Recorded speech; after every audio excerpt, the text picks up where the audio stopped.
Welcome back to TPUSA Live. We got Sheriff Lamb, Deborah Lamb. We got Drew Hernandez. I'm John Root. We're going to talk to Diana Muller, who is the founder of the DC Project, doing whatever she can to stand up for 2A rights. But before we get into that, an aspect of your story that we were talking about before the show was fentanyl.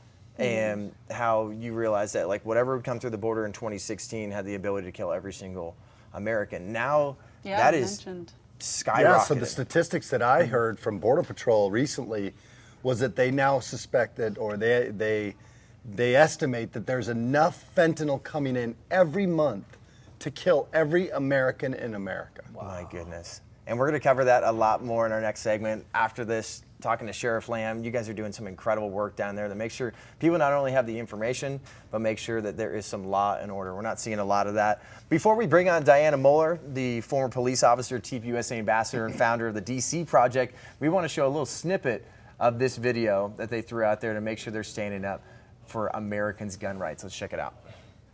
I know a lot of women who have something to say, and they won in the game. They're ready to play offense with the truth. The truth is, we all want the same thing: to protect ourselves, our families, and to be safe in our communities. The DC Project is a nationwide grassroots organization made up of women from every demographic. We come from all different walks of life, but we are united in preserving our Second Amendment rights. As we share our experiences, we push back against gun control lies and oppose those who demand our rights be restricted. And then at this point, we're going to bring on TPUSA ambassador, former police officer, and founder of the DC Project, Diana Muller. How are you doing? Good. I've been listening to you guys and like dying to be in your conversation. You guys, you're killing it. Well, welcome to the party. First off, tell us a little bit more about the DC Project and specifically what are maybe the top 2 or 3 lies that you guys are pushing against? Because we talked a little bit on the show talking about ghost guns and things like that. Break that down for us. Well, like the video said, we are a women's group, and really where we've found our niche is that we are a counter visual and a counter voice to moms demand action. If you don't know who they are, they're a Bloomberg funded gun rights group, very almost bullyish, almost like BLM and Antifa in skirts. When it comes to going to our legislators and being bullies that way and getting the message and pushing for more gun control. Well, we are the exact opposite. We look like them. We sound like them. We walk the same walk. We don't walk the same talk. But we want to say that we believe that we are our own first responders and that we want to be able to protect our family and our kids. And then what are some of the biggest lies you guys are pushing against right now? Well, like you guys mentioned, you've covered it really good. I was like, I don't even need to be here. These guys are covering all my points. It's amazing. You know, yesterday you just had President Biden speaking about ghost guns and deer and Kevlar and magazine capacity restrictions and universal background checks. So my passion is to talk to our group and to, there's a lot of people out there that own guns and don't understand how to talk about guns. So one of the things the DC Project has done a one-page talking points deal. Basically, why do I oppose universal background checks? It sounds like a great idea. I want people to not bad people to not be able to have these firearms. So why would I oppose that? Well, you would oppose it because you can't enforce it without a registration, and the registrations are illegal and they lead to confiscation. So when you frame things outside of what the mainstream media and the gun lobby frames things, then people understand a little bit differently. Diana, what do you say to women that are like these far left woke-tards that are like, oh, we need more gun control because it's just everyone's going to get killed and it's killing people. But isn't like putting a firearm in the hands of a woman to defend herself via 2A like the most empowering thing like a woman could do to protect herself? What do you say to women that don't see that? I would think all of the feminists would understand this point, but we're definitely in some weird times, and people don't always even understand what a woman is. So, yeah, we are definitely, the firearm is the great equalizer. And it doesn't matter what, and then the Second Amendment is the glue that holds us all together. It doesn't matter to you. It doesn't matter to the Second Amendment whether you are black, white, Asian, tall, fat, ugly, beautiful. It is for everybody. It is for left. It is for right. And for the longest time, the gun lobby, I think those people get really frustrated because they don't see anything happening and Congress won't do what they want to do. It's because Congress is smart enough to know that this is a constitutional issue. This is not a partisan issue. So I really, we don't have a lot, but we have a handful of really left-leaning people within the DC project. And I appreciate them because it's really up to those left-leaning gun owners to talk to the people that they voted into office and say, hey, this is a no-go. You need to leave this issue alone. And I think you're seeing that a lot with the past year or 2 years of, defund the police, riots, violence on the rise. And then they're going to say, oh, we don't think you should have a gun to protect yourself. And they're going to make it more difficult for you. So I think a lot of Americans are unplugging from that matrix. But there's a lot that are still plugged in. So it's our job to have, decent human conversations, one-to-one conversations about why we support the Second Amendment and why gun ownership is important to us. Hey, and Diana, thank you for your service as well as a police officer. Appreciate it. And I agree with you. I think that it's a woman's rights thing. It's everybody's right thing. But my wife always says, hey, look, this is about women's rights, the Second Amendment.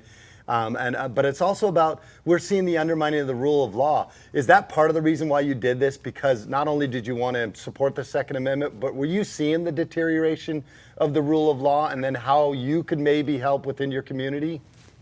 Well, that's not really the reason I started it. I think this was placed on my heart by God. I retired around Michael Brown around 2014 when that thing blew up. And I really do believe that was the beginning of the undermining of law. We had President Biden saying a lot of things negative about police officers and kind of sowing seeds that are now maturing. And this is what we're getting is a total undermining of the law. And I do believe it's intentional. I do believe that it's to create chaos and to create such a Gotham City type atmosphere that people are begging the government to do something to make things safe.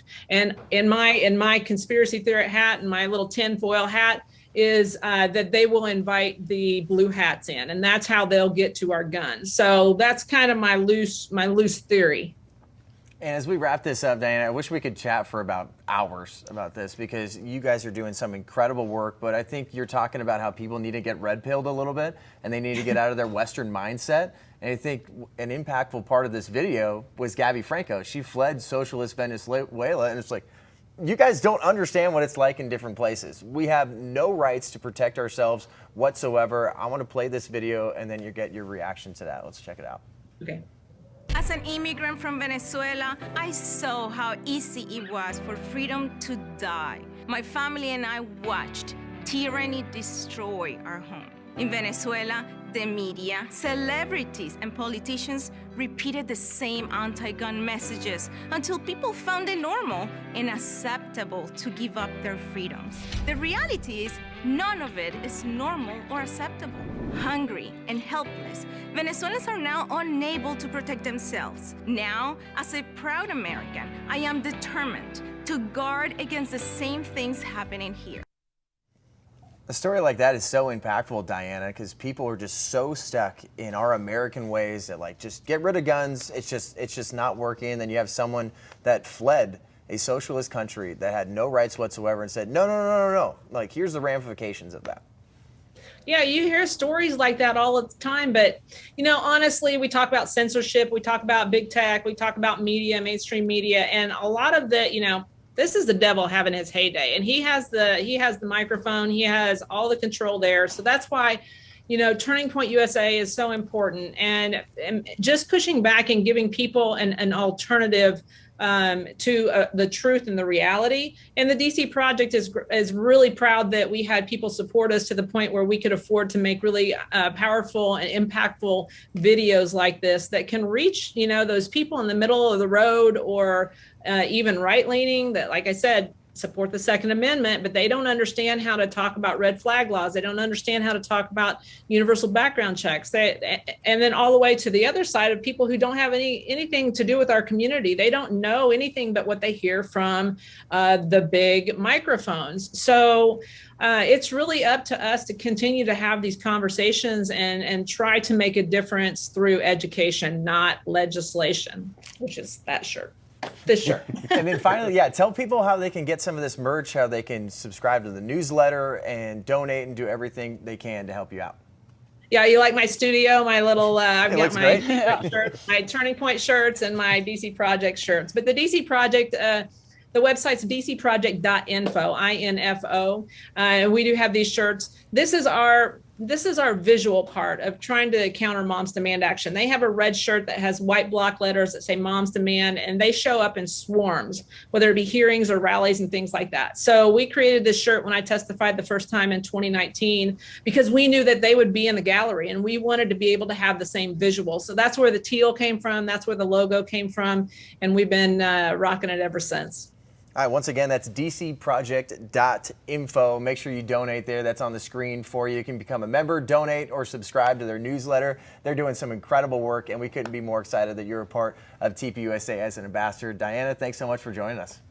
Thanks for having me, guys. Have a good day. Thank you, Diana. Great job. Thank you. All right, we got a lot of great events, everybody. We got the Student Action Summit that's coming up. We're going to play this hype video and then talk to this guy right here, Sheriff Lamb, about Title 42 and everything him and his team are doing to stop crime at the southern border in Arizona. Don't go anywhere.